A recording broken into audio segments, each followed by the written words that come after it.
This is something that I wish I knew about 10 years ago. But in 2016, I was told, you know what, Alex, you need to be on Facebook. And I was like, come on, man. I was barely on MySpace and you're telling me I gotta be on Facebook? What's this Facebook thing? Oh, YouTube, that's where people are gonna start looking. I was like, okay, gotta be relevant, right? So I started every Saturday and every Sunday, I would go online and make flyers. I would use Photoshop, right? We didn't have Canva back then. I was Photoshopping everything, right? And then I started making videos, but I had to edit them, right? I didn't have time. I didn't have money, actually, not that much money to hire people to edit these videos. People were trying to charge me $30 an hour to edit videos. I'm like, what? So I started editing myself. And eventually, months went by and I found myself every Saturday and every Sunday morning for about 4 to 5 hours, hunkered down in the office, editing videos and editing newsletters. And I was like, there's got to be something else. So I went on YouTube and I said, okay, how do I hire someone to do it for me? And someone said, a virtual assistant. Did I hire one eventually? Yeah, well, not right away, because I was thinking, holy crap, people from the Philippines. I was like, the Philippines? I said, I'm from Hong Kong.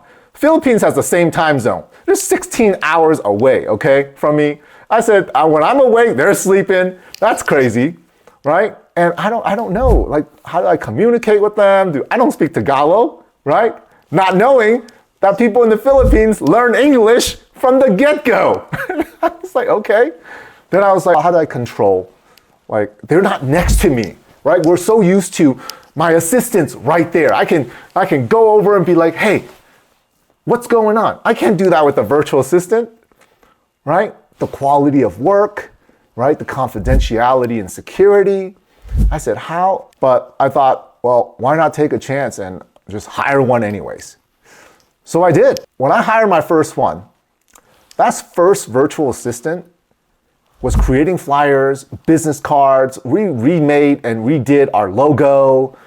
And I was like, wow, this works so well. It took 10 hours away from me. And then during the week, I was on like WhatsApp, right? I would message her and on Skype. And I'll say, hey, can you work on this? Can you work on that? And I felt like, oh my gosh, I didn't need my staff to work on that anymore. My virtual assistant can work on it. My staff can focus on phone calls or patients. I pull numbers from all the way back. And I was like, wow, I saw a trend, right? And that was 2016 was the year I had my very first virtual assistant, right?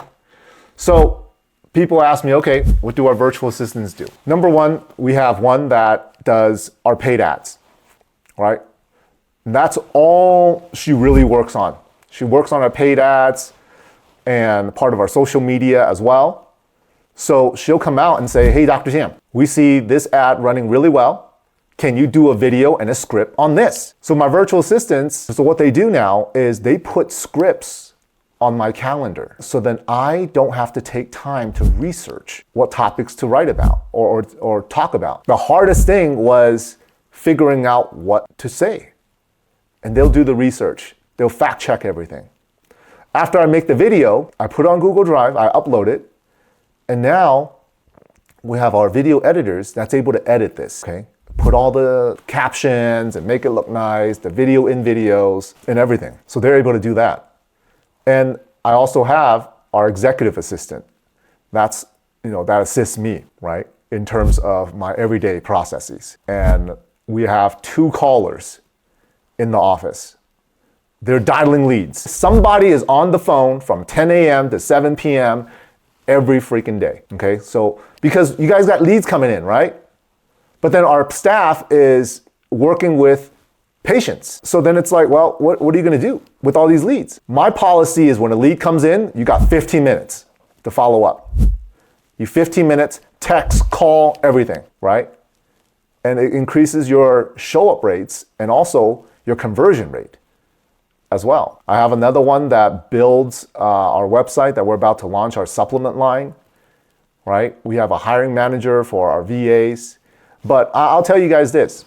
For social media, the first one that you guys should have is someone that's gonna take the most out of your time, that's gonna give you the best ROI, possible, especially with how everything is on the internet nowadays, is find someone who can edit videos, who knows how to use ChatGPT and help you post graphics and videos and manage your social media. That is by far the number one ROI. You don't need 12 virtual assistants. You need one. You need to start with one. If you're gonna start with one for your business, it's gonna be that one. The reason why I started a virtual assistant agency is doctors and real estate folks started asking me how to find a virtual assistant. And I started teaching it. And then eventually, my partner, Valerie, she's in real estate. She says, hey, Alex, maybe we should start something. I was like, what? She's like, have a service that helps people find and hire virtual assistants. And I was like, I never thought about that. I was like, I don't got time for that. But eventually we made it happen. So I have 12 virtual assistants that work for us full time. We have about 30 to 40 that work for other doctors and other people. And why we've been able to do that is because, number one, the quality assurance. When we hire virtual assistants, we know how to hire them and we know how to vet them. Our virtual assistants, depending on what you need, whether it's someone who handles social media or someone who handles the phone, we have all of that on our team and they're phenomenal. So we are able to vet them to make sure they're actually good. We monitor what they do. We're able to know, hey, we keep them on track. Like when you're on the clock, you gotta be on, right? So this is like the statistics of how virtual assistants have impacted my life overall.